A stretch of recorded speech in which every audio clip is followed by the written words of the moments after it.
is the Revisionary Podcast with your host, Juan Carlos. The Revisionary Podcast.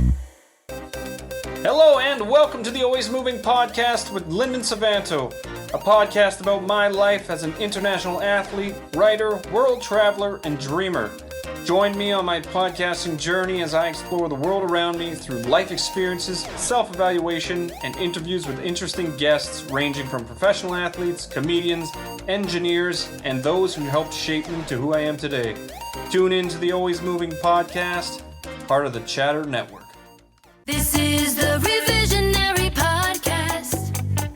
Hello, and welcome to another episode of the Revisionary Podcast. And as always, I'm your host, Juan Carlos. So this is the Revisionary Podcast, and the way it works is we bring on guests, usually comedians, who tell a nonfiction story about their lives in which they wish things had gone a little bit differently. Afterwards, we give them an opportunity to tell the same exact story that they told previously a second time. But the second time around, they can change any facts or details that they would like about the story. This week, I'm actually not bringing in a comedian. But I am very excited to officially meet him. We've exchanged a few messages. We've had a few conversations here and there, scheduling this interview for the podcast. And he seems like a really cool guy, so I'm actually excited to officially sit down with him. We're going to be chatting with Jay Shifman. So just a little bit about Jay. He has survived 2 suicide attempts and overdoses. And he has founded a company called Choose Your Struggle, where he has made it his life's goal to end the stigma surrounding mental health and substance misuse. And he's also focused on fact-based education regarding those topics, and which also includes drug and use policy. He seems like a fascinating guy, and I know that he's made it a career out of going around and telling stories and sharing his story in particular. So I'm actually excited to sit down with Jay and get to know him and see what's going on in his life and just hear from him firsthand. Officially going to give you guys a trigger warning, because while I generally don't know, usually when you listen to this podcast, I am actually hearing the story for the first time the same way you are. So my reactions are authentic, and I haven't heard Jay's story, so that's not what this is. But I am saying that given his background, I feel fairly confident that this will touch on substance misuse and mental health issues and so forth. So if that triggers you, please take this as your official trigger warning. But let's just get this show on the road, and let's see if we can get Jay on the line. Hello? Hey Jay, how are you? I'm good, man. How you doing? I'm doing really well. It's really nice to finally get you on the line and have an opportunity to talk to you. Thank you for joining us on the Revisionary Podcast. I'm excited. I'm excited to talk to all the revisionists, right? That's what this amazing community goes by. Yeah, we love our revisionaries on this show. Visionaries. I was close. I was so close. You got to give them the benefit of the doubt. These people are artists, right? They're visionaries. And I feel it. My community doesn't have a fun name like that. So I think it's awesome that you have such a great community, and I'm touched to be here.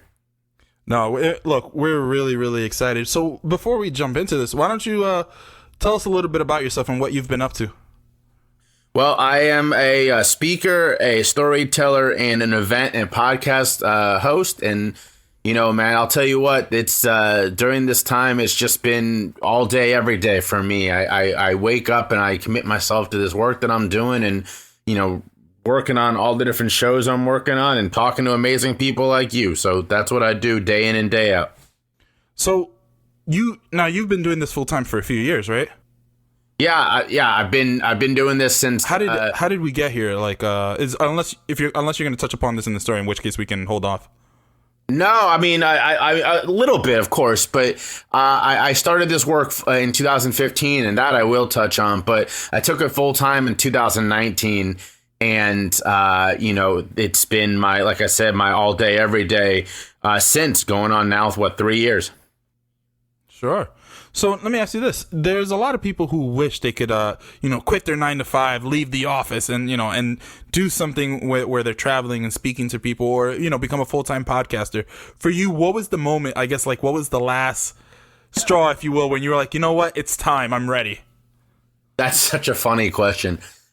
So there was two things. I was working in first fundraising and then nonprofit fundraising and then politics, which is the same thing, just a different or worse goal. Sure.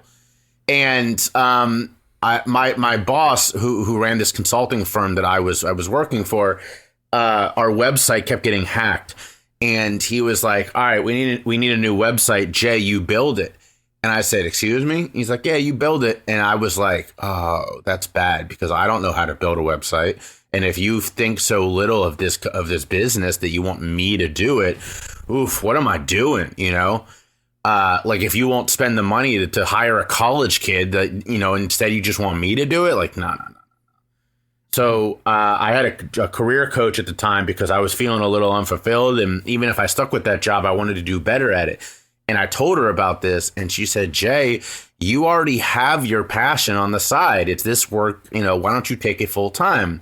And I was scared, and I went to my wife, and I said, this would mean a serious downgrade in our income. And she said, "Look, number one, we're going to be fine. We have plenty of money. We'll be okay. And number two, this is really meaningful work, and it will make you happy, and you'll do such important stuff with it."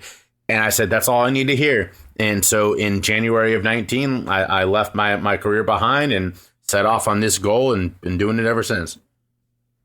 I think that's beautiful. That's beautiful. Let's, you know what? Let's go ahead and jump right into this. Jay, the stage is yours. Go ahead and tell us your story. Well, my story actually starts when I was a preteen, and this would have been, I'm 35, so this was the mid to late 90s. And for those who don't know, the mid to late 90s, was marked by a lot of things, not just the Clinton scandal, as everybody remembers, but it was also the decade of absolute explosion when it came to diagnosing kids with ADHD. And I know, Jay, you're like, what does an explosion look like? Well, when I was born in the mid 80s, that number was roughly 300,000 young people that were diagnosed with that or treated for that particular disorder every single year. By the time I was diagnosed in the late 90s, that number had reached 2 million. So that's what an explosion looks like. Wow. Yeah, right. And there's another quick fact that I need to make very clear here. This was not only was this during that time of explosion. So because of that, there were new medications coming out. I mean, it's seemingly every day, and I was put on a lot of those. But also, we have this incorrect idea that a 11 or 12-year-old taking ADHD medication, our brain knows that it's different than if I was a 12-year-old, let's say, smoking crack. Now, I want to make this incredibly clear. I'm not saying that ADHD medication is the same thing to a young brain as crack. What I am saying is that we think that the brain goes, oh, that's a good chemical, this one's a bad chemical. That's not how that works. It is just chemicals to a young brain. And that was certainly true with me. I started immediately having some side effects. And when you take the fact that, number one, I am a preteen, and we all remember what happens to our bodies in our preteen years. We call that puberty, and it is awful. We have that going on. Number two, you have that I'm a preteen being treated with these high levels of chemicals, and so there are side effects and there are intended effects. And number three, I'm a guy who struggles with his mental health, issues of anxiety, depression. As I said, I did have ADHD and OCD. And you kind of combine all this together and we get this perfect storm, right?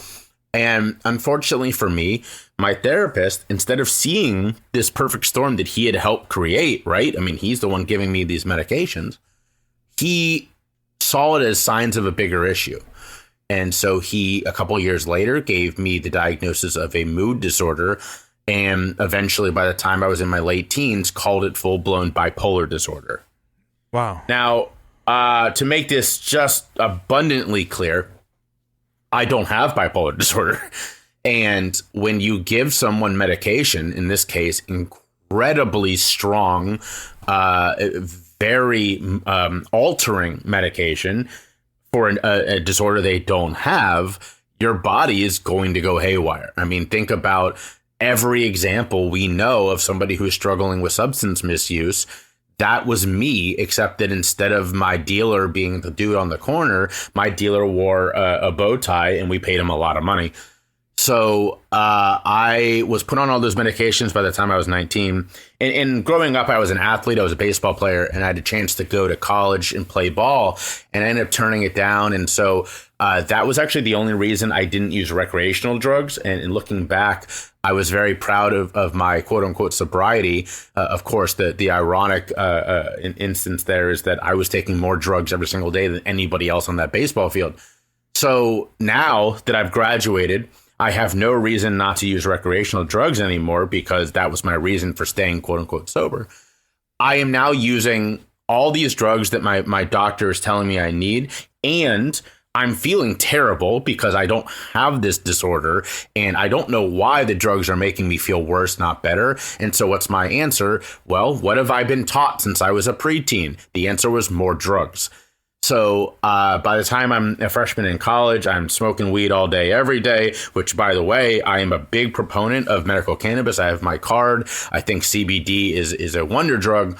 But for me at that time, I was just using it to feel better, right? I was also drinking a lot. I was enjoying exploring psilocybin and other psychedelics because when you don't feel good on a day-to-day basis, the idea of getting out of your head is pretty exciting. So I, looking back, obviously recognized that this was a problem, but at the time I didn't recognize this. And my therapist was telling me that these drugs were needed. My therapist was telling me they were making me better. And so as I continued to feel worse and worse, the answer that my therapist was telling me was more drugs. And so by the time I am 22, 23, I am on more than five different drugs every day. I am misusing every single one of them. And by that, I mean, I'm taking, handfuls of them throughout the day. I'm not taking them as directed. And I am now full blown addicted to at least one of them that I know of. It could have been more, but there was one particular that I knew at the time even that I was addicted to. And so I transferred before I failed out of my first college, went back and really struggled in my second college. All the while, my mood is deteriorating. I'm up, I'm down, I'm all over the place. Essentially, to kind of make this clear for people, when you don't have a disorder like bipolar, but you do have other issues, as I do, and you're put on these incredibly strong medications, what they do is inflame. They kind of act as gasoline onto a fire. And so my OCD went out I was out of control. My anxiety took over my life. My depression was just bottomless. I was just sinking. And truly felt awful. Every single day I felt awful. I would be up and then I would just be so crushingly down. And then I'd be manic and then it'd be so crushingly down. And my therapist took this as signs that I needed more drugs. And so, of course, more drugs. Well, all of this came to head in the summer of 2009. I was 23 years old.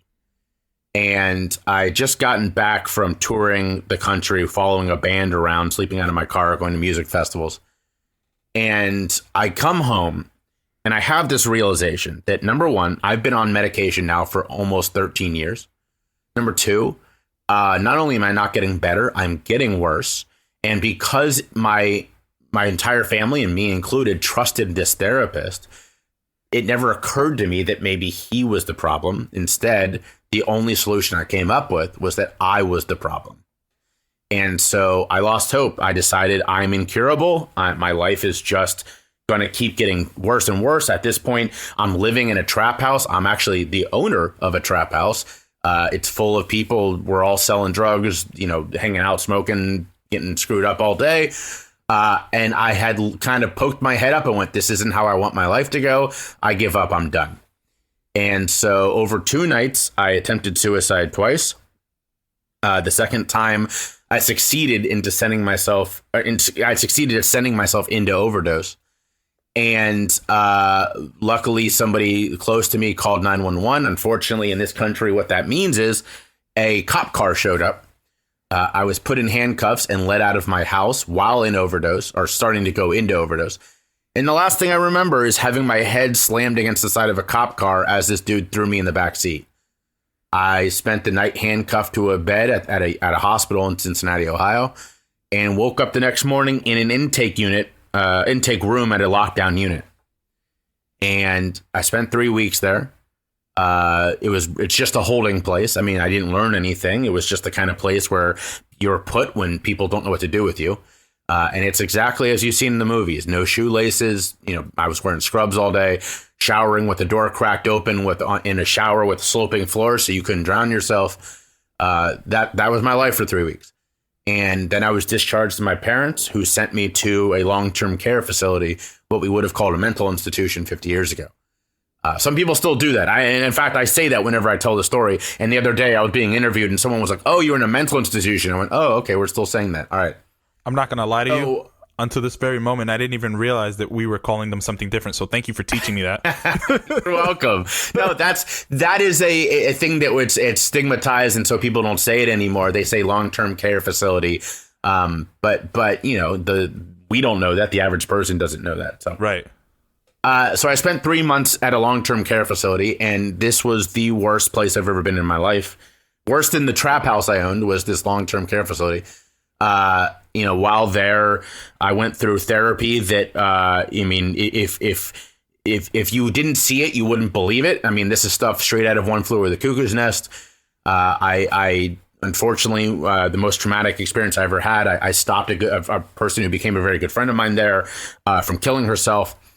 And multiple people did die by suicide while I was there. It was a truly horrible place. And after 3 months of that, I said I was done. I said, I've had enough. I'm not getting better. And not only that, I am sure by this point that, number one, I don't have bipolar disorder. I looked around and said, I've now met people with bipolar. I don't have that. That's not what I'm going through. I also met people struggling with addiction. Now, in that I recognize. So I checked myself out, and I went to live with my grandmother and grandfather, but my grandmother was the one that was sort of taking me in Cornville, Arizona, which is a suburb of Sedona. And if you've never heard of Cornville, you should be happy. It's the middle of nowhere, Arizona. And there I went through what's called step-down detox. And that step-down detox is the opposite of cold turkey. I couldn't stop all at one time. I would have literally died from the withdrawal. So it took me about 4 months, almost 4 months, to go through step-down detox, where you take a little bit less every couple of days until it's all out of your system. And that was when my life was reborn. I got into recovery in the spring of 2010. It took me another 5 years to truly feel that my maturity, my health, my mental fortitude, my body, everything caught up with each other. And in 2015, I was finally I looked around and said, I feel good. I kind of feel like I am back. And that's when I told my story on stage for the first time. And very, very briefly, because this is a longer story, obviously, I had a friend who ran a storytelling event, and he was asking me to tell my story on stage. And I said no multiple times, because the way we talk about people with addiction issues, with mental health issues is debilitating. It is so incredibly awful. Movies, TV, just the way our family and friends talk about people. I was terrified. Sure. I was so terrified that if I admitted that I had gone through this, people would talk about me like that. And I went home to have dinner with my family, and I told my dad about this offer. And my dad wasn't all about me telling my story. He wasn't that wasn't what he was doing. But he looked at me and he said, fear is never a good reason not to do something. Because to him, it was more important that I face that fear than anything else. And so I said, you're right. I said, damn it, you're right. And so the next day I called my buddy and I said, I'll do it. And I told my story on stage on election night of 2015. And, as I mentioned before, I grew up just a diehard baseball fan. If you would have asked me at 12 or 13 what my future would be, I would have said playing baseball. I mean, that's all I cared about. And that night, as I got off stage, I truly felt finally what it was like to win the World Series. Because people, that audience of 150 people that night, I knew about half of them. and you would have thought that I had just caught the final out. I mean, the hordes of people who were rushing up, giving me hugs, telling me how proud they were, how happy they were. It was one of the greatest nights of my life. And that's the night that Choose Your Struggle, my business, my brand, my mission were born. And here we are, 7 years later, and it is my life. It is what I do.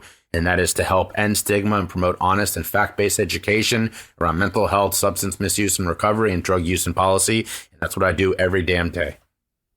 Well, first and foremost, I'm going to give you some snaps, real quick, and kudos. Thank you for everything that you do. I do think that you do very important work, so I appreciate that immensely. I do have a few questions here. First and foremost, could you delve into your relationship with the medical system today? Yeah. Man, I'm trying to be serious. So, no, I'm just kidding. So you're catching me at a good time to do this, actually. Okay. For about 6 or 7 years after I got in recovery, I did not mess with therapists. I mean, one of them literally tried to kill me. I went back and got my BA in psychology for 2 reasons. Number one, to understand what had happened inside my brain when I went through this. But number two is to try to understand how someone with that, a therapist could do this to me. I never solved that one, although I did learn the first one, and I'm very thankful for that degree. So I didn't mess with therapists. And then I slowly kind of got back, and that's the first thing I tell therapists. And now doing this work, I've had a chance to interview so many different people in the community that it's just a broken system. And the reason I say you've caught me at a good time of this is that I've now lived in Philly for 10 months and I still have not found a therapist. It was one of my New Year's resolutions was to get back on and try again. I'm now 0 for 16, 0 for 17. And it's the system's just broken. I have insurance. I have money. I'm willing to pay people. No one will see me. And the ones that will only will do teletherapy. And quite frankly, I'm the kind of guy where I need that separation. I can't be sitting here at my desk because if you're not holding my attention, if you're not helping me, 20 minutes in, I'm going to say, peace out. I got work to do. So I need that office to sit in. I need somewhere to be that I can feel safe. And as much as I want to say, look, I feel you to therapists who are just overburdened by a broken system. I mean, that's kind of on them, too, because I know so many who are like, I just don't want to take insurance. It's too much work. I don't care if it's too much work. if I'm a dude with means, with insurance, and I can't find a therapist, I feel so awful for the people who I'm a 1%er and I can't get help. What about the other 99% who can't find it? Come on now. Right. No, well said. No, I agree. So... let me ask you this then, because you seem to be going through a lot of therapists right now. Do you approach it kind of, the way people approach dating? Is that how it is? Like you're just kind of like swiping left and right on different therapists until you find one that meets your criteria? Yeah. Yep. So I've spent days sitting on my insurance's website as a map, and I just click through, and it's like, how far am I willing to go? Is 45 minutes on the subway too far? I mean, I guess not, if this is what I have to do, right? So my wife and I were talking about this today, and she's like, well, what if you up your budget? And I said, here's the thing. If you and I pay for it, that just rewards this system, right? You and I can pay for it. I mean, I don't want to. I don't think I should. It's a medical system. I should get this for free or discounted. I have insurance. But also, if you and I just throw in the towel and say, fine, we'll pay for it, what is that saying to, like I said, everybody else who can't afford this, right? We're saying that only people like me deserve therapy. Nah, I'm not okay with that.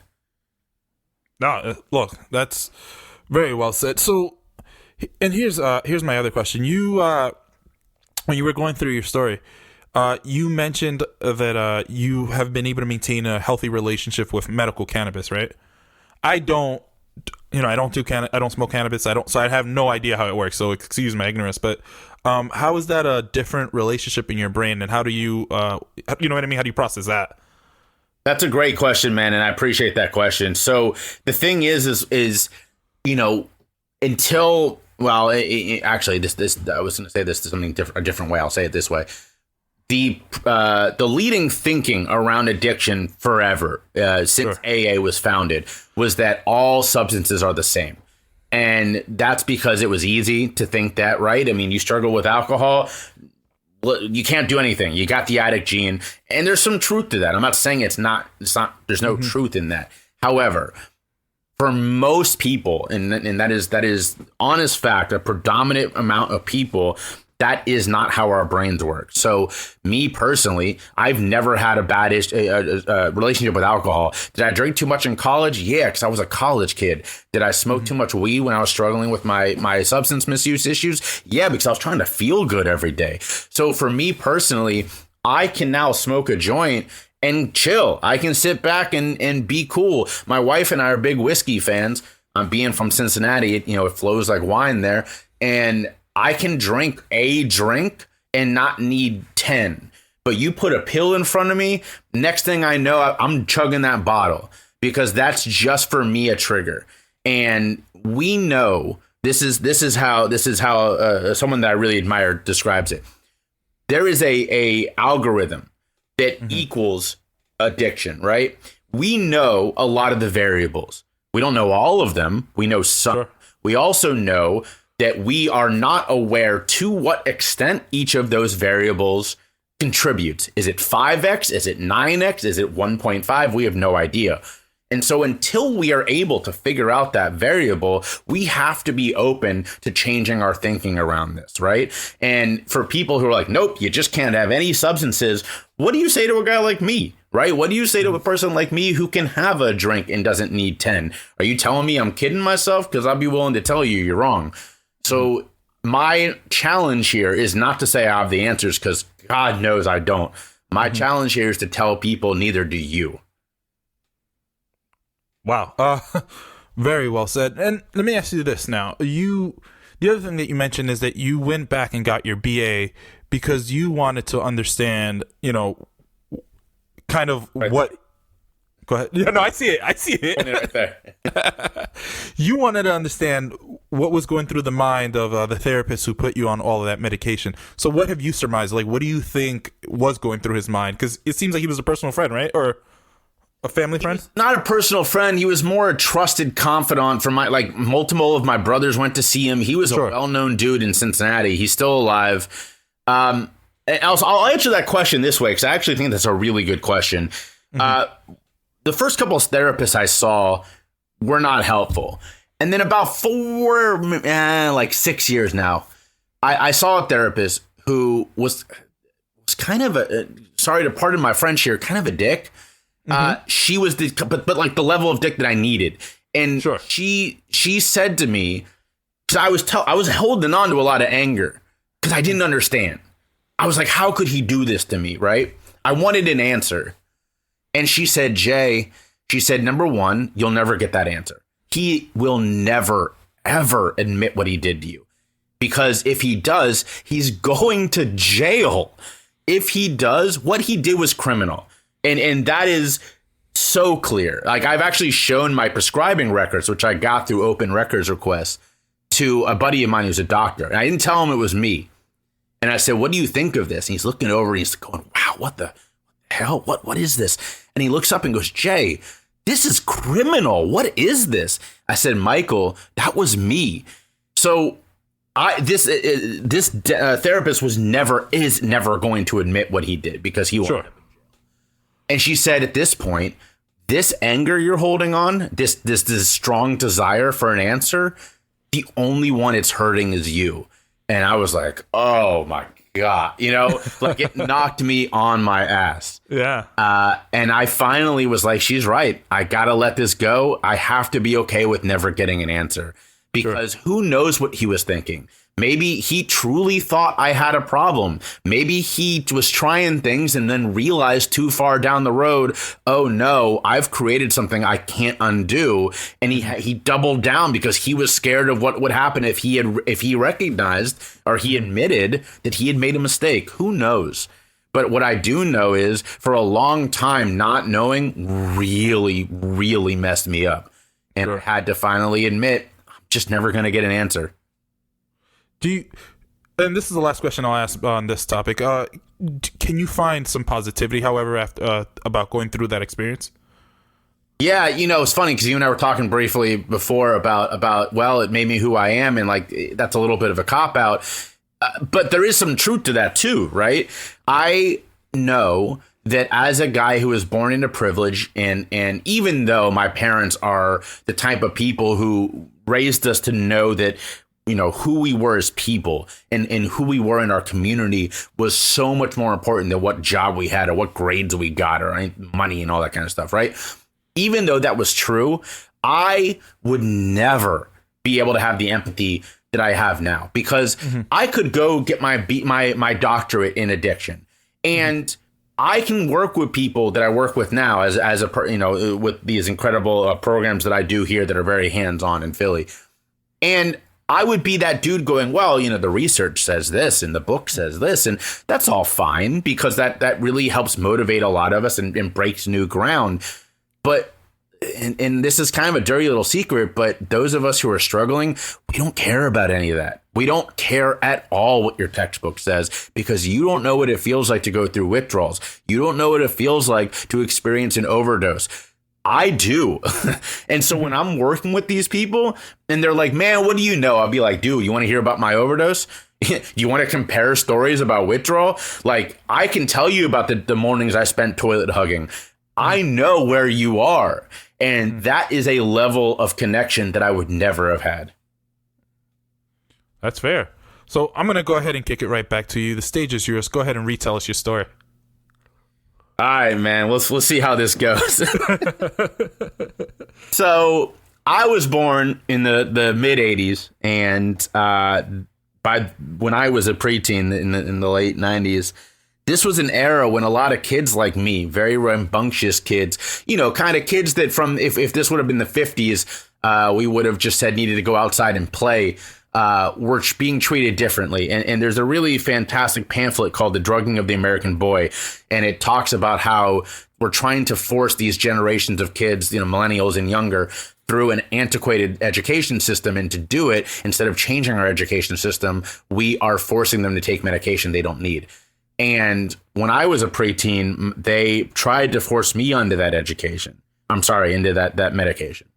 And luckily for me, my parents saw that I had a lot of rambunctiousness. I had a lot of energy, but I wasn't that kid on the extreme edge of the spectrum who actually needed those medications. And instead, I was just a kid with too much energy that they were trying to make a buck off of. And they said, you know, we're really not comfortable putting him on medication at 11 and 12. And so they let me, you know, continue to sort of fight through this. And I never got better, right? You don't get better out of this. And if you're in an environment like I was, which was an uppity private school, they will force you to sit still and act right. And for me, that actually ended up being a pretty horrible environment, because I kept getting into trouble. And ended up struggling with substance misuse issues later in my high school time.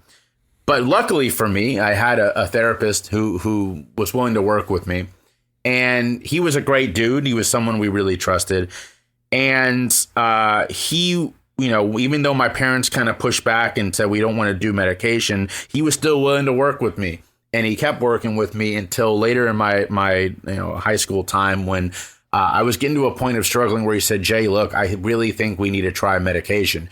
Now, at this point, I'm, 6 years on from when he first broached that topic, and I'm an adult. I can actually make more of a choice for myself. And I said, look, man, I don't think this is the right time. I don't think this is the right thing for me.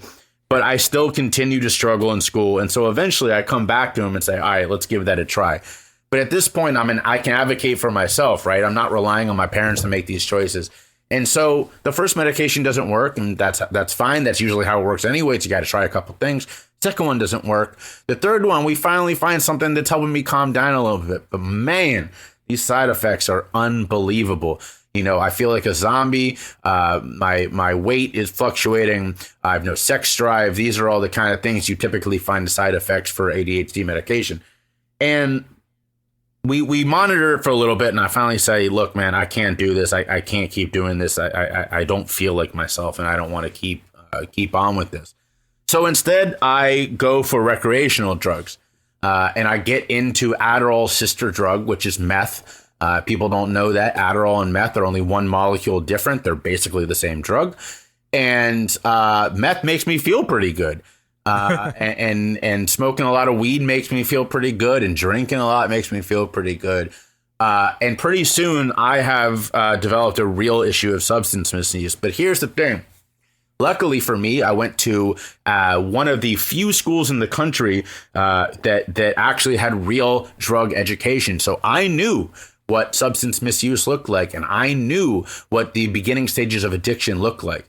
So I went back to my therapist and I said, hey, man, I think I got an issue of substance misuse here. I'm starting to get worried that I'm going to be struggling with addiction here. And he said, all right.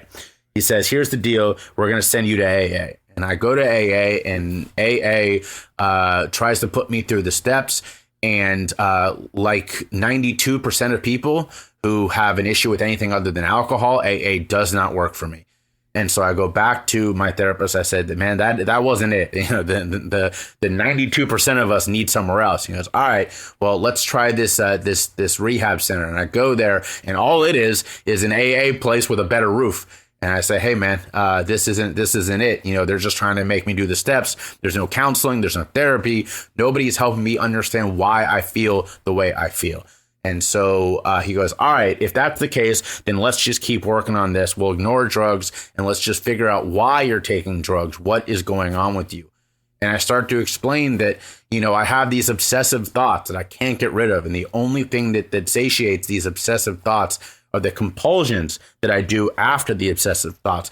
And here's the thing that most people don't know about OCD. The compulsive thought or actions don't actually help your obsessive thoughts. It's just a dirty cycle where the obsessive or the compulsions tell us like, hey, this is what's going to solve this obsessive thought, but it doesn't actually do it. And so you get stuck in a feedback loop of, I'm going to do this thing because it'll help this thought, but then I have the thought again. Now I have to do this thing, and it just keeps going on and on. And I tell them, hey, I get stuck in these depression cycles where I feel like nothing's good and I don't want to get out of bed. And I tell them I can't pay attention. I'm all over the place. And I just feel like I have no purpose in life. And so he advises me, he says, number one, well, we got to find something that makes you happy, something that motivates you, something that gives you fulfillment. And if it's not school, let's figure out what that's going to be. That's number one. Number two is there are treatments. You can't get rid of OCD. It's going to be around forever. It's just a miswiring in your brain. That's okay. There are treatments for this. We can figure out a way to stop those obsessive thoughts and stop those compulsions before they happen. Some of them, other ones, we can just make you okay with the obsessive thoughts and make you okay with the compulsions. I said, great, let's do that. So we work through this, and eventually we ignore the drugs, right? Because the drugs aren't actually the issue. The drugs are the surface layer that we have to dig through to get to the issue underneath. And so we're ignoring the drugs. And next thing I know, it's been a couple months and I'm using less. And I say to him, you know, I got to be honest, man, I'm not really interested in giving up using drugs. And he says, that's okay. He says, not everybody needs to be sober.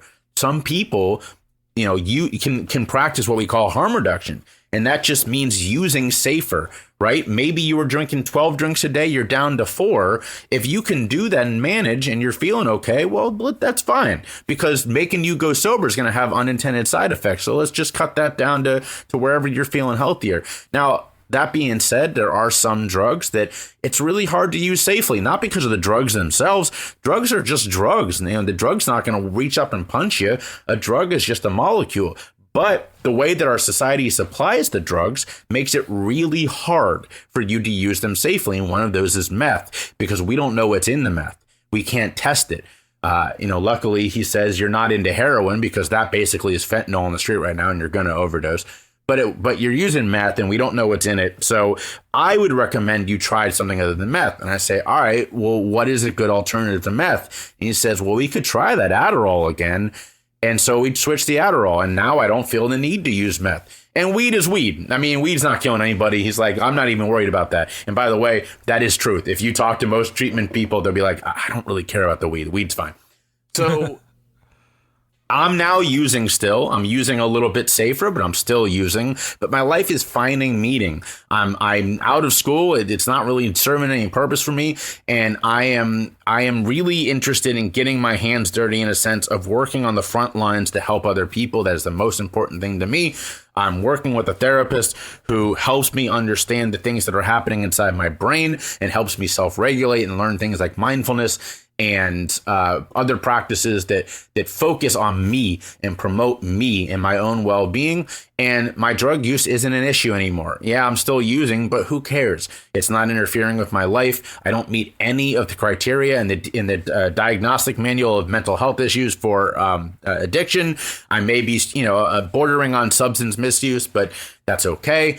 And my life is getting better. And quite frankly, I'm living happily ever after. How was that? How did I do? Amen. So now, I want to say, I wanted to say thank you for coming on the podcast. You have been a joy, honestly, to get to know and to have a conversation with.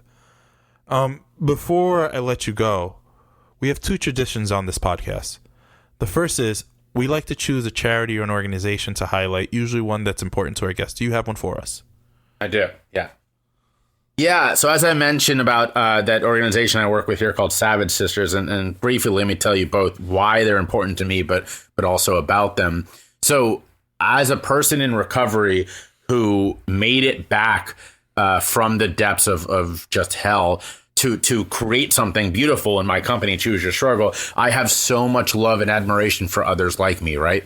And this incredible woman here in Cincinnati, in Philly, named Sarah Laurel, did the same thing. So she is going on 5 years in recovery, and from her hospital bed, while the last time, the second to last time she entered recovery, she created this organization called Savage Sisters.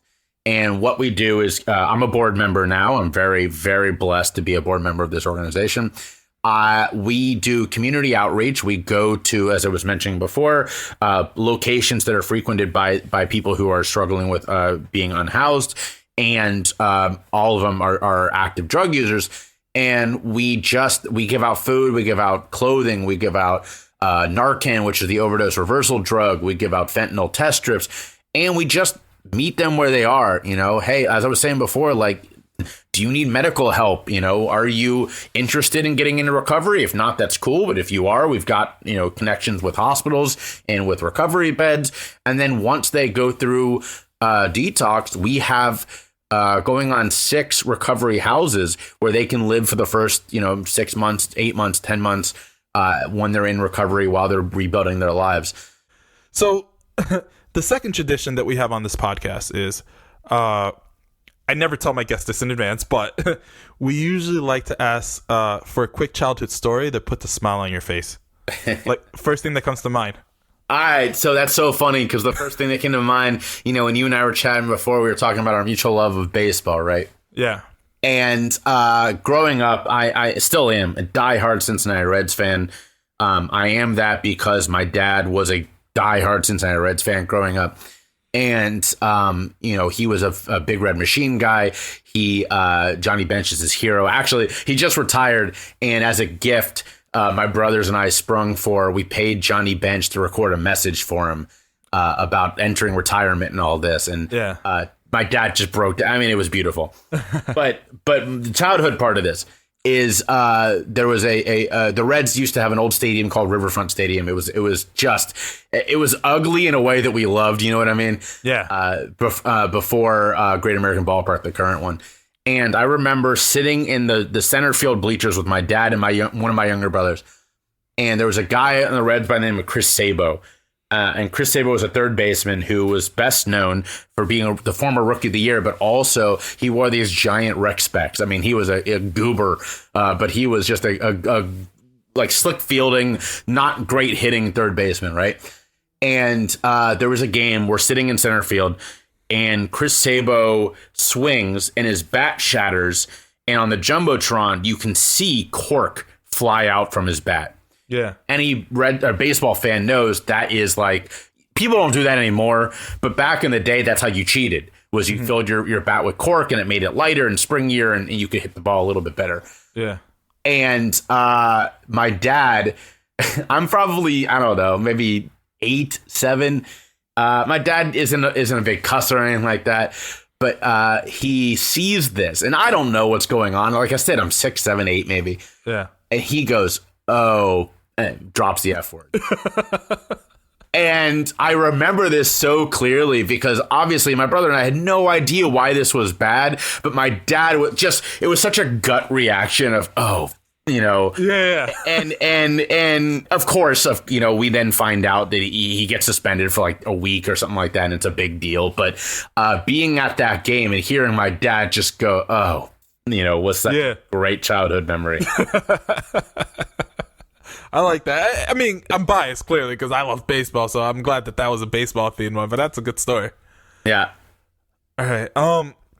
Before I let you go, where can our revisionaries follow you? Yep. So you can find my podcast, Choose Your Struggle, which is my first show. Season 3 will debut in April of 2022 as well. Maybe late March, probably April. Anywhere you get your podcast, search for Choose Your Struggle. Made It, the other one I was talking about, will also drop this spring, probably mid to late April. Search for Choose Your Struggle presents Made It. You can find all of this at my website, jayshifman.com, JAYSHIFMAN.com, or my business, chooseyourstruggle.com, which is spelled exactly as it sounds. And I say this whenever I speak. This is really important to me, but if you've heard from my story that I reached a low that nobody should ever have to go through, and that is attempting suicide twice in 2 days and succeeding in giving myself an overdose. I know how low it can feel, and I know how alone those moments can feel. And I promise you, as someone who lived through it, there are so many people in your life who want to be there for you and want to help you in those low moments. But I know it's hard reaching out to those people. So if you ever feel like you need someone to talk to and you don't know who in your life you can talk to, I offer this everywhere. Please reach out to me. Find me at my website. Find me on social media. People have reached out to me over TikTok. Please don't do that. I always forget I have a TikTok.